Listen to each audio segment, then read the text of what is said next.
Okay, so what's up, guys? And within this video, we're going to be looking at Fortnite's $250,000 tournament that they first hosted today. Today was the first week of, several weeks throughout the summer of this, Fortnite tournament. It's going to be $8 million in total, and they're going to be doing pretty much, it's different from the Friday Fortnite tournament that Keemstar hosts. This one, it's on their custom server, and it's all filled with pro players, all duo teams, and the point is just to be the last surviving team. So with Keemstars, you're going for kills. It's fast paced, it's entertaining, and it's two duo teams battling it out in a squad game against a bunch of random people. That's the difference here. They're not all playing pro players on Keemstar's tournament. This time around, it's on a custom server, and it's all pro players against each other, and they're going directly just for the last person alive, the last team alive, that is. So those are the differences there, and at least as of now, this weekend, this game today sort of pretty much failed. There's a ton of different problems with it. I'm not saying it's going to fail in the future, because obviously Fortnite, Epic Games, they have time to change things. They can change if they want. They can look at the feedback and move forward from there. But as of now, it sort of failed. So we're gonna be going through why it failed and how they can fix it, and a couple people's reactions and stuff like that. So yeah, so I'm gonna throw up here some tweets first, some people's reactions on the screen, and then I'll talk specifically about what they're saying and why it's a big deal for especially the viewer and the player, and how much money this is, and how they need to change things just to make it better overall. So the first one here, you're not going to know a lot of these people. These are just people on my timeline. So this is Call of Duty pro player on Opta Gaming. His name is Octane. And he says, kind of sucks how much money is involved, and the games are just so boring and slow. If the results were kill based, it would make things so much more enjoyable for the player and the viewer alike. So that's another thing. They're just going for the last team alive. They're not actively going for kills, so there's no incentive to really go and do anything in the game. So pretty much, if you want to stay alive, you're gonna camp. And if the whole game is camping, the player and the viewer, it's just gonna be boring for everyone. The players are probably bored as well playing that, because they're just camping and building and moving to the next safe zone, and the viewer, they're just looking and they're going through these different people, and it's all the same gameplay. Nothing's going on. There's very little action, and then when there is that rare gunfight, it's really so defensive. There's never gonna be anyone on the offense. And I'm not saying that's for everyone. I know Nick 30, he was playing and he was like, oh, I'm just gonna play how I normally play. I bet you everyone's gonna be camping, but I think if we normally do what we do, I think we'll be fine. And people were already worried about that going into this, because when you're camping, it's just not going to result in good gameplay. So next tweet here, it's going to go on a bunch of different stuff here. Now we're talking about lag. So this is from Nameless. This lag is unreal, and the way people are camping in this tournament is awful to watch. Got to get a better format. So just to touch upon the lag is something that you can't really blame. I mean, they're using a custom server, and they did do a server test, I heard, before the game actually started at 4 p.m. Eastern time. So they knew they had to make sure it worked, and the lag was definitely a problem. That's something they could fix and work on to refine for the next couple of tournaments. But again, another person saying here how many people are camping and how boring it is. And I forgot to mention, you're probably watching in the background. I'll definitely leave a link to Noah's channel in the description below. I don't know how much of his clip from his live stream I'm going to put in this video in the background, but what you're going to be seeing is, I think this is the first game, the end of the first game. Two of these players here, they're just camping like crazy, and they're going through and they're moving with the storm, and as they move with the storm, they're building on top of each other, and they're just moving through on this sort of ground base. And that's showing exactly why this tournament cannot just be the last team alive. And things like these, if everyone's gonna start doing that, it's gonna result in such a bad format, bad gameplay, boring to watch. And like the other person said before, when there's that much money on the line, you really want something more competitive, more exciting, more interesting. And then this is just not any of that. Really, what you're gonna be seeing in the background, what you've been seeing, trust me, it's just boring. It's just boring competitive gameplay. Fortnite could be so much more better than this. And, you know, obviously, what we see with Keemstar's tournament, it is better than this, because if you go for kills and you have some sort of incentive to go and fight and, you know, get something done within the game,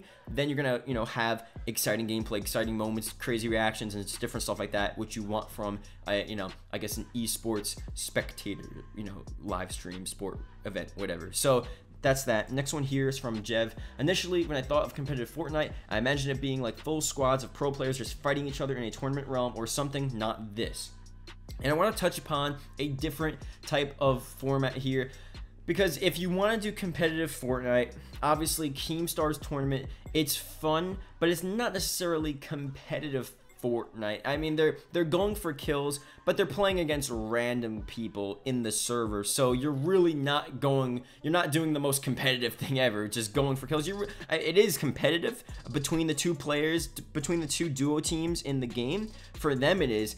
But, you know, overall, if you really want a competitive Fortnite, it sort of does have to be a full game of pro players. Every person you're fighting is a pro player. That's really how you show, you know, if you're going for skill or whatever they want to go for within competitive Fortnite, that's how you would do it.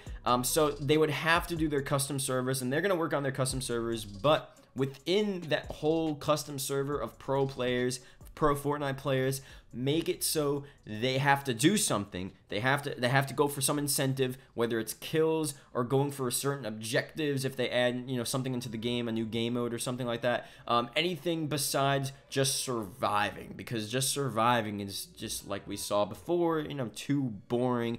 And, you know, a lot of the other games, the way they do it is they have full squads and they try to make it, well, you know, Fortnite's, I guess, a rare occasion because you have so much building and it really creates for a whole new level of camping. I think, you know, with PUBG, it's definitely boring. I mean, I've seen PUBG play competitively before. It's not that exciting, but it's a bit more exciting because you're not, you know, building and blocking and hiding as much. You know, you're sort of out in the open. That's just that game though. But with Fortnite, since there's so much building, you know, you have just the ability to camp as much as you want, really. So that being said, they need to have other incentives. Next one here is actually from Keemstar. It says, look, don't be too hard on Epic Games. They're trying different stuff to find out what works. But FYI, Friday Fortnite works. And, you know, that's true. You can't deny it. You know, they do, every streamer that streams, you know, Friday Fortnite, they do such good numbers. Everyone's watching it. It's fun and it's exciting. It's cool to see these people going through the brackets and getting all these crazy kills. And there's so many clutch moments and stuff. It's definitely such a fun, exciting format. So Epic Games, they definitely are, you know, this is not the end of their tournament season and their tournament life, and they're still going to be doing stuff and changing. And here's the next tweet, you know, from Fortnite, and they said themselves, they probably already know, thanks for all the participants we had out in the first week of the summer skirmish. We will be using different formats every week, each week. So look, I think they realized that, okay, you know, this is probably not that exciting to watch. I know Fortnite,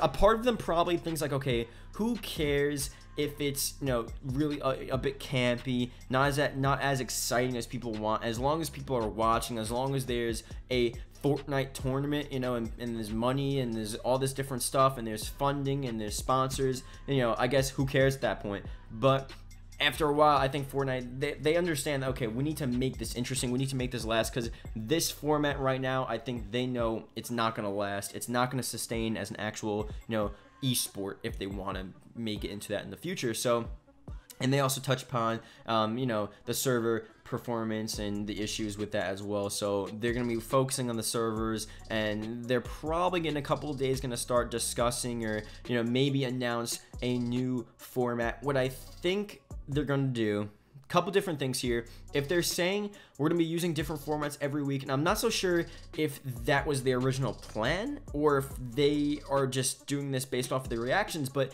if that was the original plan to do different formats, so first week, the first format is just survive. The normal game, just survive. The last team alive wins. Maybe next week is going to be going for kills. So the most amount of kills on a duos team wins. So it doesn't matter if you're the last alive or not, as long as you have a ton of kills. then you're good. Maybe the next week they're going to add a game mode in, something objective based, something where you have to go for these certain objective points, and the team with the most amount of objective points wins, and they go on and on to different weeks, different styles of formats and different game modes, and if that's their plan, that definitely would turn out to be really cool, and it'll work out well in the end, hopefully, for them. But if not, and they're sort of scrambling right now, and if their plan was just to do this every weekend, and now they're like, oh man, we gotta fix this, then I don't know what we're gonna expect. Hopefully they come up with something good. So like I said again, the first weekend, it wasn't that bad. I think overall it did sort of fail compared to Friday Fortnite. I mean, it failed. But other than that, I do have high hopes for Epic Games. They're gonna work hard. They want this to work, and we'll just see what they do. So that being said, thank you guys for watching, and yeah, that's pretty much it. See you guys later. Goodbye.